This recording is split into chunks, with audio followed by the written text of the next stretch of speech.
Hey everybody, it's Wednesday. I am deep in Bavaria, southeast Germany, just south of Munich. What you can see behind me is one of King Ludwig's castles. If it looks familiar to you, and here, I'll go ahead and push in a little bit. If it looks familiar, it should. It was the castle that Disney World, Walt Disney, modeled Sleeping Beauty's castle after. So you can see the lake down there. We're in the German Alps, and so that's the mountain ranges we have around here. Okay, we're in the Southern Alps, just really kind of on the foothills. I'm about to go in for my tour. The castles up here are beautiful. There's actually 3 that were built, and I will have seen 2 of them. If you're not familiar, and I got to admit, I really wasn't, Ludwig was the king of Bavaria. You know, Germany only became a country in 1871. So there are all these different regions, they're their own countries, and Ludwig was the king of Bavaria back in the 1800s. So anyway, but he loved building castles, and this is one of his grand ones, and I'm really excited about seeing it. While I've got a couple of minutes, this is going to be, I have one more stop in Germany. I'm going to go to Dresden tomorrow, and then I'm on to Prague. So Germany's wrapping up after a week, and it was fantastic. Obviously getting to see my friends, going to Berlin. This was something I discovered on a Rick Steves video. I didn't even realize this castle was here, but obviously, as you can see, I got a brilliant day, and it was wonderful. I want to make note, well, I said that we were going to do a Q&A session. I actually was pleasantly surprised. I ended up getting about 7 questions from 4 different people. You know, I get excited about doing these projects, and then come time for me to do them, I assume that nobody's going to participate. But I did end up getting about 7 questions, and so I'm going to answer a couple of them every day. Got one right off the bat. It was just real simple. What kind of shoes did I bring on this trip?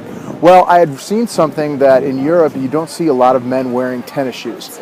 So I brought my hiking boots, which I'm wearing for a day like today. If it's today, it's going to be in the city. I've got a pair of Skechers that my friend Misty got for me. Thanks, Misty. And then I've got my flip-flops just to sort of hang around when I am in the hostel, or just relaxing, or if I end up in the beaches when I'm down in southern Europe. Second question I got was about the hostels, and you know, what are the hostels like? In fact, I think there was a little bit of sarcasm in it, asking if I felt at any point I was going to be murdered. Okay, so I'm guessing where most of this is coming from is people have seen the horror movie Hostel. Hostels are nothing like that. The closest comparison I can make is to a dorm or fraternity house or when you went to college. It's a lot like that. In fact, the rooms are even called dorms. Generally, I book anywhere from a 4 to 6 bed dorm, so there's a few other guys in there, but then all of these hostels, they have information on tours. Some of them run tours right from the hostel. A lot of them have free tea and coffee. They've got big lounge areas, good free Wi-Fi. They're located right in the center of town, and so honestly, I've stayed in one hotel, 2 bed and breakfasts, and the rest have been hostels.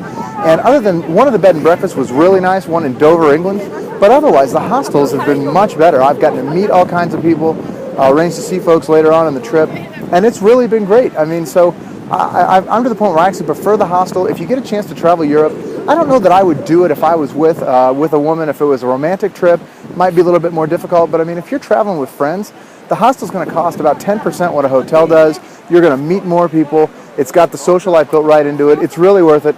The only reason I would say not to is if, number one, you're a really light sleeper, or just really concerned about privacy. If either of those 2 things apply to you, then you probably wouldn't like it. Because every now and again you do get a snorer, or you know, outside the window you have a loud bar going on. And for the most part, you keep the windows open with so many people in a room.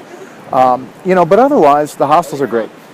So anyway, rather than try and do all these questions answered all at once, I figured I'd just spread them out a bit here and there. So that way, if you want to continue to send in questions of things, I can continue to answer them. Anyway, hope everybody's doing well. In the States, is actually Reunification Day here in Germany, so it's a holiday and a lot of folks here. But I'm going to go check out my tour. Y'all have a great Wednesday, and I will talk to you soon from Dresden.